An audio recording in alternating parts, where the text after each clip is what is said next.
Hello, my beautiful book readers. So, I am back.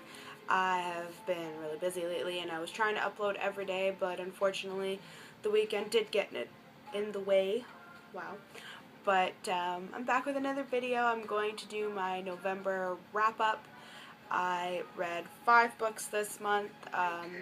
It's not the greatest, but I was really busy and I work in retail and it's always crazy close to the holidays.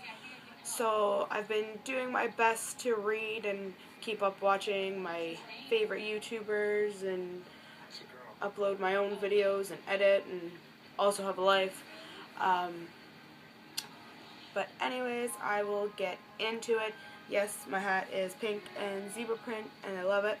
I like to wear different Christmas hats to work every day and for the month of December. I know December just started.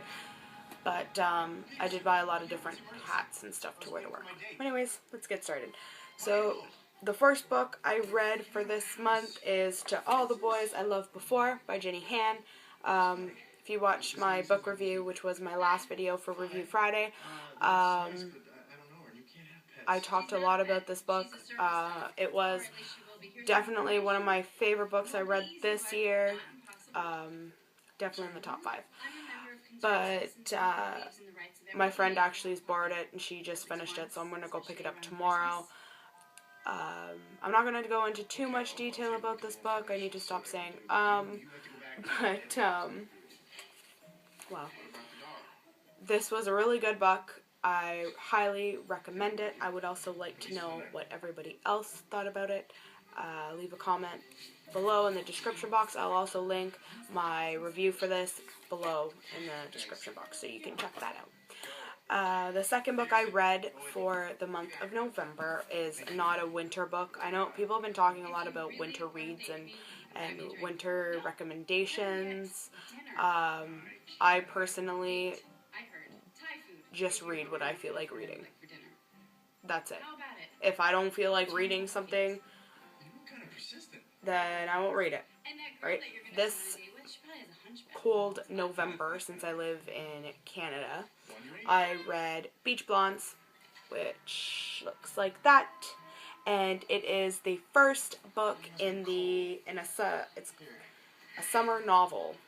It's by Katherine Applegate. It's the first book in a series of 4 that I know of. I only know that there's 4. But basically it's about this girl named Summer and she goes to Florida for the summer, which I know is ironic. But anyways, she goes to Florida for the summer and on the plane ride there she meets this tarot card lady who tells her she's going to meet 3 boys. A mysterious one, a bad one, not bad in a sense, I don't remember the correct wording, and the right one. So she does meet 3 boys. She meets Adam, Diver, and Seth, and read it and find out which one is which. But it was really good. I really enjoyed it. It is rather large. It is 700 and something pages, and I read it in 2 days because I did nothing but sit down and just read. Even like going to work, my boss couldn't figure out what I was doing. He would come in the break room and I'd be sitting there reading. But that was definitely one of my favorite books. The next book I read, my friend actually bought for me, and it was Spring Break. It is also by Katherine Applegate. It is the second book in the series. This one is shorter, obviously. It's like a novella. It's basically just a week in spring break between the first summer and the second summer, which leads me to the third book I read this month, which was Tanlines. This is the second last book in the series. This one's a rather big one too. It is 500 or some pages. It was really good. I liked it. It wasn't one of my favorites. It was a little predictable by this point. There's another guy introduced in Spring Break, and if you've read the novel, you know exactly what I'm talking about how this book was a little bit predictable. There is a 4th book in this series. It is called A Sun-Kissed Christmas, and I have not read it yet. I have not ordered it online, and the only bookstore that carries it around me is in Toronto, which is like 45 minutes from where I live, and I don't feel like driving down there to get it. I think I am just going to order it from the library to read it, and when I find it, probably at like Value Village, I will buy it then. I'm not too concerned about buying it brand new, only because I read some reviews on Goodreads and they weren't that great about it. So I don't know how I feel about reading it at this point, but I definitely do want to read it just to finish the series. Anyways, now for the last book I read this month.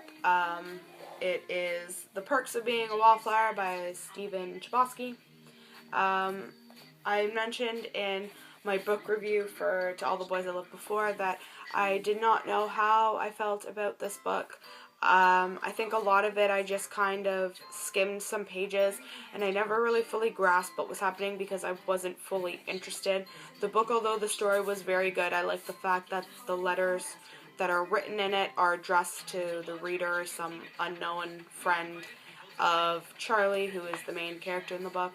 I feel like I'm like the last person to read this out of all of the people on book 2. That's okay. Better late than never. So, yeah, I think I'm definitely going to reread this just to fully grasp what's happening. But that is it for my November wrap-up. I hope you guys like the video. Give it a thumbs up if you do. Don't thumbs down even if you don't like it. Subscribe. Let me know what you think. Let me know what you read in the month of November. And what you're going to read in the month of December. Because right now I'm not going to say I'm in the middle. I'm in the beginning of The Longest Ride by Nicholas Sparks. The movie is coming out in April, which I'm super, super excited about. I absolutely love Nicholas Sparks. I collect all his books. And I'm only missing 2 from my collection. But yeah, so I'll let you know how that is. And I will be doing a December TBR, although I don't know how many books I will be able to read in December, just because of work and whatnot. January will probably be a better month, and it's also my birthday month. But anyways, I don't know what that was. Hope you guys are having an awesome week and day, and I will catch you in my next video. Bye, guys.